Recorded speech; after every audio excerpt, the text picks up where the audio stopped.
Hey, what's up, y'all? This is Jacob. Welcome back to Sunday Yap Session, the show where every Sunday I hop on here and yap at you all about something with some sort of cohesive through line to carry us all through, and sometimes we do better than others. If you enjoyed today's video, please be sure to give it a like because that helps me out quite a bit. And if you want to come yap with me every single Sunday, be sure to hit that subscribe button because I upload at least once a week and sometimes more. We got the strawberry apricot Red Bull today. I don't really drink this one that much, but it's very, very good. I like it a lot. I hope you all had a lovely holiday season. I know that just recently passed and we're getting close to like the end of the year, which is wild. I feel like this year has flown by so fast. I feel like I've kind of just been like running around doing 2 million different things, and so it's kind of wild that we're already almost at 2025. I'm ready for a new year, new start. 2025 is about to hold a lot of new beginnings, a lot of new experiences for me, which you all will see in the future. I'm like nervous, I'm anxious. I feel like this is gonna be a lot going on. We'll see how it all goes, but I'm very, very excited. I feel like the last few videos too have been like a little, not in a bad way, but I feel like they've been serious. We've been having some serious conversations, talking about some big picture topics and things like that. I just wanted to keep things light today and have a little bit of fun. And you know, since it's kind of the end of the year, I just wanted to like yap a little bit about some of the media that I've enjoyed in 2024. And I would love to hear some of your faves below. I love exchanging like movies, TV shows, music, things like that. So if you have your favorites of 2024, put them down below because I would love to tap into that. And I got my little list here. So let's go ahead and get started. And I want to start with albums. I think first and foremost, I think Chromakopia takes the cake for me for my favorite album of the year. That album was just so good. No skips. When that dropped, I was listening to that back to back over and over again. I am someone who is just like such a big fan of Tyler the Creator's artistry, and especially the artistry from kind of the arc he has come through. I've talked about it before. I feel like the context of knowing that Tyler the Creator is bisexual and has basically been in the closet for a large part of his career really makes me look back at his like older catalogs and being like, oh yeah, this is just like angsty musings of a closeted man. Like this all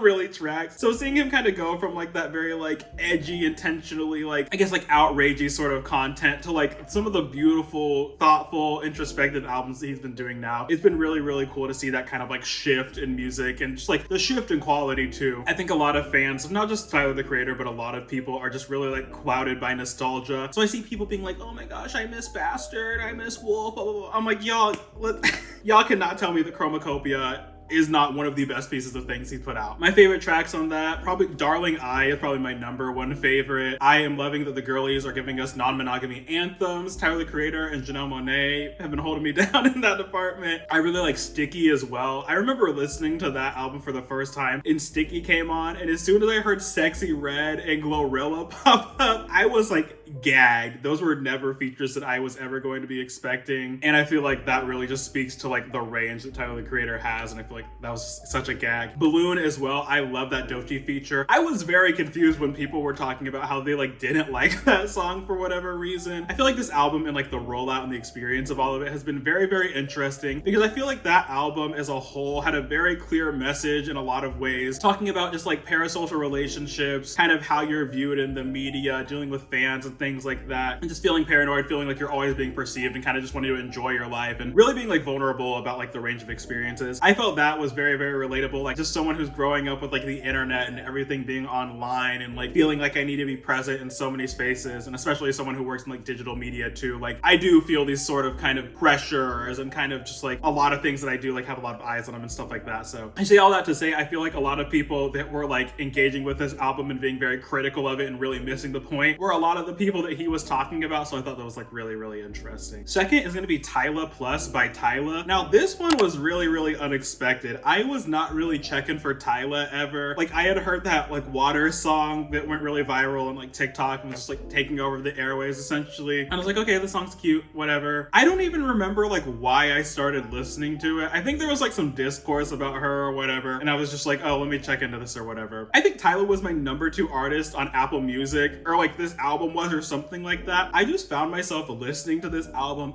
over and over again. It is just like so good. I really like Afro beats. I think this album in a lot of ways is exactly what I want out of a pop record. Like it is just so fun, so easy to listen to. Like she's just singing about, you know, love and loss and going to the club and dancing and having a good time and just being hot and being iconic, and I love that. My favorite tracks by far were Number 1 featuring Thames. I was listening to that song over and over again. That song is like infectious. I don't know what they put in the production of that song, but I cannot not stop listening to that one. And then On and On as well. I love that one as well. It's just so pretty. Her vocals are just like so pretty and so interesting, and there's just like a lot of like really interesting things going on in the music. Some of them, like the production sounds really simple, but there's just like so much complexity going on to it, and I love that they were able to layer in so many interesting production elements and different sounds and doing this kind of like fusion of like pop music, R&B, Afro beats, and so many of these different genres, and combining all of that into something that's so easy to listen to while also having a lot of complexity. I just was really impressed by this album. I'm very interested in what Tyla is going to be up to, and I want to hear a lot more. Next is Empathogen Deluxe. I forget, it's like ceremonial artifact or something, like I don't remember what it's called. This album too has been one that has been on repeat and on repeat and on repeat, and I got put onto this album specifically by my mutual Henny. Henny is a really cool music creator. They've created a lot of really interesting like music analysis. They have a YouTube channel I'll tag below, but I think they're most active on TikTok, and they were talking about this album, and I was like, okay, let me tap into this, let me listen to this. I had never really listened to Willow before. I had heard like Whip My Hair back when I was in like school or whatever, and that was about all I knew about her music. This album is so good. I think Willow is like my favorite Nepo baby. Willow is what I want out of a Nepo baby. After I got into this album, I was listening to a lot of interviews with her, just hearing her talk about this album and really being impressed by like the range of kind of expression and the genre bending and things that were happening. And just hearing her talk about how much time she puts into making these albums and how she's spending like 4, 5, 6 hours a day practicing, learning how to play instruments, working on her voice. I think she is definitely someone who like, that's what I want out of a Nepo baby. That's what I want out of someone who has tons of access to basically any resource they want. Put that into some powerful art. Put that into some very like iconic things and use that access for something interesting. This album is such an interesting combination of like jazz and alternative music, and like it's so good. The St. Vincent feature on this as well, I was not expecting that, and I think these two are such a perfect pairing. I would love for them to do like a joint tour or something like that, because I think there is so much collective power and artistry between those two, and I think those are two women who really think a lot about the artistry, about the specific choices that they're making in their music, and I like both of them a lot. And Willow's vocals on this album too, like she is doing some wild things with her voice that I have never heard anyone do anything like. Y'all definitely tap into that album. It is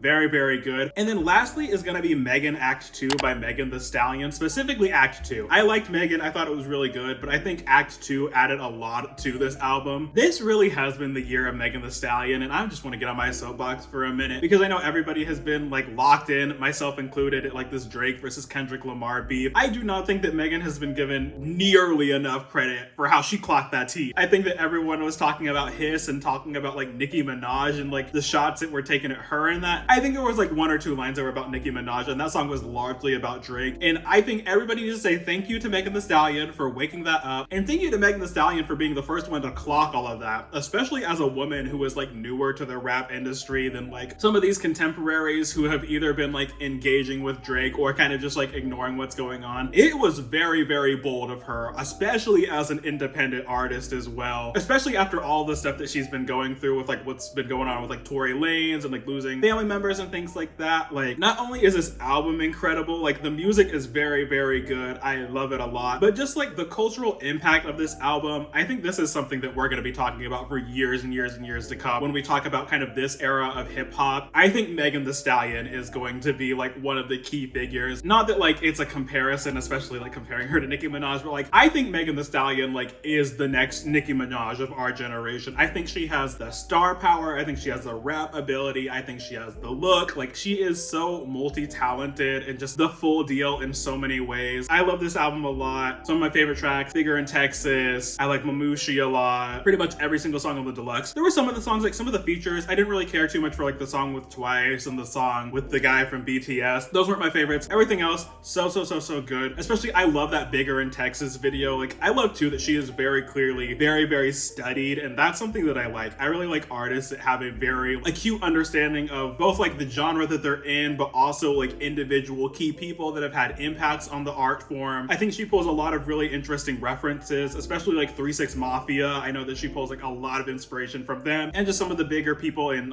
Texas, like Pimp C, things like that. And I think she does a very good job of building just like this incredible catalog of music. And then lastly, GNX by Kendrick Lamar. Thank God too, because like we're not gonna get into it a ton. I did not like Mr. Morale. I was not really into it. Maybe maybe I need to go back and give it another listen, but I just like did not care for that album very, very much. So when this dropped, I was very, very happy. I really like it a lot. Luther is my favorite track. Him and SZA, oh my, ate that up. And I love Luther Vandross so much. I am very, very inspired by Luther Vandross. His music is just so beautiful. So hearing that sample and hearing that song come together was so cool. TV Off is another one of my favorites as well. I'm wondering if this is like a part of a much bigger project. I wonder if we're gonna get like GNX2 or something like that. It was kind of cool like hearing Kendrick Lamar do something that was like a little bit more like fun, I guess you would say. I think a lot of his like previous albums are much more like story based, very thematic. There's a very clear like story arc, and they feel a lot more consequential in the grand scheme of things. Like To Pimp a Butterfly is one of my favorite rap albums ever, point blank period. Like incredible album, incredible storytelling, and I love that. And I think that that's like very, very powerful, and that's some of the stuff I like about Kendrick Lamar the most. But it was kind of cool to like hear him do something that's like a little bit more fun, a little more just like, I don't know, I guess something that's a little bit more atypical for a Kendrick Lamar album, and still do something that's like very, very quality and far excelling anybody else that's putting things out right now. Like incredible. I loved it. Beautiful, amazing, wonderful. Honorable mention to Quantum Baby by Tinashe. If you haven't seen my vinyl unboxing for that, get into that. Love Tinashe. Looking forward to part 3 of the trilogy. So next I want to get into like movies and TV shows, and that's gonna be like the last category. First and foremost, challengers. This movie had like a chokehold on me. I loved Challengers so much. And I feel like this movie was both like something that I typically would be very, very into, but also something that's like very atypical. Like I'm not really someone who watches a lot of like sports movies and things like that. But also I'm just like a big Zendaya fan. Like I think y'all probably heard me talk about before. One of my favorite shows of all time, despite it being problematic. I know. But I love Euphoria. If I could only watch one show for the rest of my life, it would be Euphoria. Ask any of my friends about it. I am always talking about Euphoria. I am excited for Euphoria season 3. I will be sad. And I love that show so much, largely because of Zendaya and just her incredible range of acting. So I saw this movie, I saw Zendaya in it, I was like, okay, I'm gonna watch it. That movie is like... It's like if someone who wrote on like Wattpad had like an incredible budget and just like the most powerful pen ever. Like that movie is a messy drama, love triangle, polyamorous, messy honey. And I love it. Like if y'all have not watched this movie, you need to watch it ASAP. It is so good. There are parts of it that are like ridiculous, but it feels like so serious, and the stakes of the movie feel like so intense. I think largely because of the score as well. Like there is something that's kind of like playful and almost like absurdist about it and the way that some of the things are done, but you're just like so locked in and invested the entire time. Go watch Challengers. Next up is It's What's Inside. This movie also gagged me. I loved this movie so much. I watched this with my friends when I went up to Chicago. Vlog hopefully coming soon. I think this is a perfect movie to watch with a group of friends if you have proximity of friends either online or in person, although I would say watch this in person with your friends if you're able to. Like, it is so good. Basically the premise of this movie is that a group of friends show up because they said they were gonna like show up for basically like a meeting. I'm not gonna spoil why. And one of the people in the movie works for some like tech company or something, and he brings in this like fancy machine that allows you to swap your like mind and your consciousness into somebody else's body, and they end up using it as a party game. And that's all I'll say about it. It is so interesting, especially if you like movies that are very character driven and you kind of like seeing how things unfold and how people kind of like know each other and what sort of experiences are informing other people's. I think it was very interesting, especially because a lot of the people in the group are very different too. So like you can kind of see like why people want to switch in whose body and what they might want from another person and what someone else may have that they don't, and da. It's a very much like interesting from like a psychology standpoint, just like understanding the motivations for why someone would want to do something like this. I know a lot of people were comparing it to Bodies. So if you've seen that movie and you like Bodies, it is like parallel to that movie. I don't think it's like really all that similar in the grand scheme of things, but it has a lot of similar energy, and I really like that. And the ending will have you gagged. I will say that. Another one was Woman of the Hour, which I just watched this recently, and I really liked this as well. I believe this was Anna Kendrick's directorial debut, so this was really cool to see. Basically what this movie is about is based on a true story about this serial killer guy who ended up being on this like dating game show back in, I believe, the 70s or the 60s. And like, I'm not into like that serial killer, true crime sort of stuff. I think some of y'all are way too into that true crime stuff, and that weirds me out. Y'all be loving murder and all of that that from like, not y'all. Y'all watching this are very sensible, smart, intelligent people who engage with media critically. But some of y'all that are not watching this, I think like the fascination around like serial killers and kind of like the focus on like these people who have done horrible things and kind of like building these like pantheons of lore and obsession around the things they did is very, very weird to me. And I liked this movie because they were very intentional about not doing that. This movie was much more so centered around the women who were the victims of him, kind of commentating on how something like this can even sort of happen. Like, how does a serial killer end up being on like national television? The movie is also just very, very beautifully shot. Whoever was doing the cinematography for this did an incredible job. There was just so many beautiful, beautiful sequences and like matched action and the way the transitions were done. I am very excited to see if Anna Kendrick makes more movies because I liked it a lot. And it was nice to see someone just kind of take a different approach to these sort of things. I think the focus on the victims was a very, very good strategic move. And I believe too that Anna Kendrick like donated all of her salary for the movie to like women that were victims of domestic violence and abuse, specifically because she didn't want to profit off of this story. So I think just like as a whole, you can tell there was a lot of intentionality into how this movie was made and how they were going to tell this story and being very delicate about it. And I appreciated that a lot. And also it's just really good. Like ethics aside, the movie was very, very good as well. So like the ethical stuff just like makes it even better. But yeah, that's been some of my favorite things of this year. Very excited for the next year and seeing what it brings. I'm also very thankful y'all were some of my favorite people this year. Very grateful for all of y'all that have been tuning in and watching every single episode, or just if you're new and you've just been catching a few. Doing this, making these videos is largely what I want to be doing. This is one of the few things where I am never like, oh, I have to do this. Like I love turning on the camera. I love talking to y'all. I love making these videos. And hopefully that is obvious by the fact that I've been doing this for 7 months and not missing a single week. I love doing this. I love being here. And I'm very, very grateful that y'all show up this week. It tickles my little heart. I'm very, very excited for what comes in 2025 with the new content. Hopefully we're going to be leveling up. We're going to be doing some things different. We're going to be doing some bigger and better things. I'm going to be ordering a new camera today. So hopefully there will be a quality bump soon. Like I'm ready to start investing even more on this because this has made me so happy to do. So if you are subscribed, if you've been watching these, if you've been liking the videos, just know that means so much to me. And I do not want to get on here and be gushy, but like